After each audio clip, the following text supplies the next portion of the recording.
This is the Barbados Today afternoon news for Friday, August 18. Thank you for joining us. I am Mary-Claire Williams. Barbados has been spared the worst of Tropical Storm Harvey. The storm, which formed yesterday, forced the early closure of government departments and businesses to allow workers to get home safely. The tropical storm warning was lifted this morning, and businesses in the public and private sector were returning to normal from midday after the all clear was given.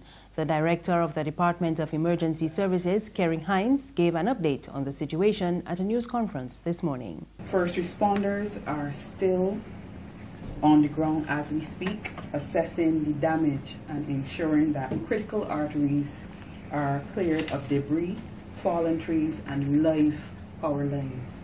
And I need to stress live power lines.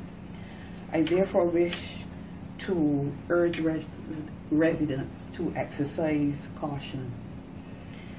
At present, there are 13 reports of power outages in St. Michael, St. George, St. Joseph, St. John, St. Lucie, St. Andrew, Christchurch, and St. James. There's one report of a fallen tree in St. Michael and 2 fallen poles in St. Andrew and St. Philip respectively. And we note also there was damage to the church in Providence, Christchurch.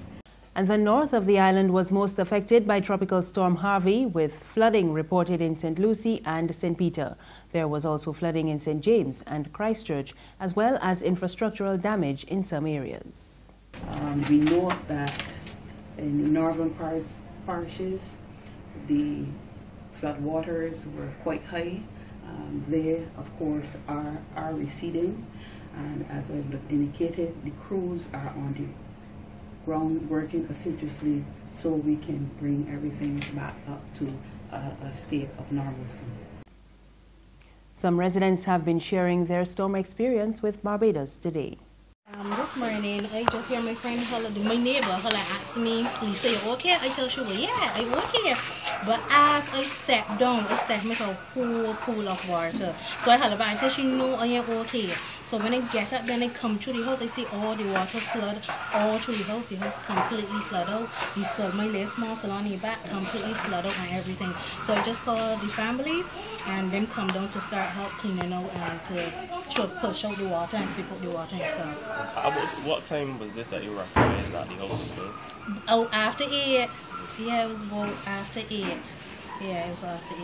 And this is the first time that you would experience anything like this during the storm? Yes, the first time. We never experienced it at all. I had my steel band to play tonight and I can't do anything tonight. So I have to shut down business for tonight. I hope that things could work out before the time comes. But if it don't, I have to close for the night. And hopefully tomorrow too. I have a lot of work in here so to do. What do you feel about this situation? I feel about it. Well, I can't feel about it. There's nothing I could do about this right now. As I said, this is the Lord's work. We have to do it. Tropical Storm Harvey also forced the closure of all outpatient clinics at the Queen Elizabeth Hospital. The QEH says patients with appointments scheduled for today will be contacted by the Medical Records Department to reschedule. Outpatient clinics will resume on Monday. And the offices of the Barbados Water Authority in the Pine Estate and Province Street in Bridgetown will remain closed today. The BWA says this is to assess its properties and network following the passage of the storm. The authority assured that all essential BWA services have been activated and will be allocated as needed. And the latest advisory says Tropical Storm Harvey is located south-southwest of St. Lucia and St. Vincent and the Grenadines. Those islands and Martinique remain under a tropical storm warning. A tropical storm watch is in effect for Dominica. The storm is expected to move through the Windward Islands and into the eastern Caribbean Sea today and move into the central Caribbean Sea on Saturday. Maximum sustained winds are near 40 miles per hour with higher gusts. They are expected to strengthen during the next 48 hours.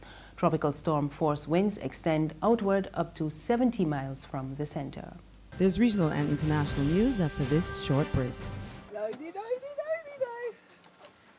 Morning, Miss Oya. Morning. You again. So you're washing cars now? Well, I can't keep up with you at all. Yes, girl, you know they're going to provision to selling slow. And I don't sell nation newspapers at all because them don't sell. So I washing cars now. I like to get up before 8:30 because I can't take the hot sun. You want the car wash? No, not today. It clean. But you're going in very early though? Yeah, I just going early so I can read the Barbados Today online before work starts. Right. But you can still let me clean the vendor for the $2. At least it's still cheaper than the nation newspaper. All right. I got a special boo here that I got it shining. Thank you. Enjoy your day here. You too. All right. What that paper is? She can see clearly when the dirt is gone. The Barbados Today, news you can trust. Thank you for staying with us. We're back now with news from the region.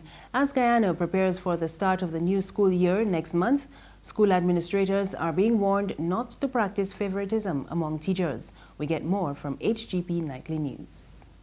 I have received several complaints from various schools where head teachers, deputies, and SMs would show favoritism to some member of staff.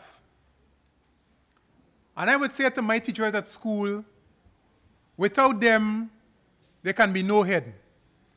Because the teachers are the one who could determine how good you look as a head teacher or how bad you look as a head teacher. So I'm saying to you, favoritism should be on the road and not in school. Mr. Cambridge addressing newly appointed administrators of schools in Region 3 at a two-day induction training workshop. The Region 3 GTU representative stated that there are cases in which teaching staff have cliques and warned the administrators against association with such cliques because the buck stops with the administrators, who are held accountable by the Ministry of Education for the school's operations. And further afield, one person has been arrested in Finland following a shootout earlier today, and police are searching for other attackers after several people were stabbed in the city of Turku. Authorities said it was not immediately clear if this was a militant action. They warned people to stay away from the city as they reinforced security across the nation. Media reports say at least one person was killed in the attack, while 8 were taken to hospital following the stabbings. Some are in critical condition. And finally, police in Spain are still searching for the driver of a van that plowed into crowds in the tourist hotspot in Barcelona. 13 people were killed and scores of others wounded. Police are also investigating links between the attackers and a group of 5 assailants armed with an axe, knives, and wearing fake explosive belts. They were shot dead by police hours later in a seaside resort further down the Mediterranean east coast. We get more in this Reuters report. The van that ploughed through crowds of tourists in Barcelona towed away early on Friday from the scene of carnage and devastation as a manhunt gets underway for the suspect behind the wheel. It's hard to see that. It's very hard. It's heartbreaking. At least 13 people are dead and more than 100 are wounded. The brutal attack claimed by Islamic State. I want to express the solidarity of the whole of Spain with Barcelona, today hit by jihadist terrorism like other cities around the world before it. A sweeping anti-terror operation has been launched, with Spanish police killing 5 attackers in Cambrils, a town south of Barcelona, foiling what authorities say was another planned terrorist attack linked to the deadly rampage. 2 men have been arrested, one in the town of Ripoll, the other in Alcanar, where an explosion also linked to the violence in Barcelona went off earlier in the day, killing 1 person. So far, it's unclear how many people were behind the various assaults. Vehicle attacks have killed more than 100 people in Europe over the past year. This latest incident comes during Barcelona's peak tourist season, and there are fears that the death toll could rise. That's news this afternoon. For more, you can visit our website www.barbadostoday.bb. You can also subscribe to our e-paper, email updates, and like us on Facebook. We're on Izumi Media in bus terminals and Screenplay at supermarkets and gas stations near you. You can also find us on Mix 96.9 FM. I am Mary Claire Williams. Good afternoon.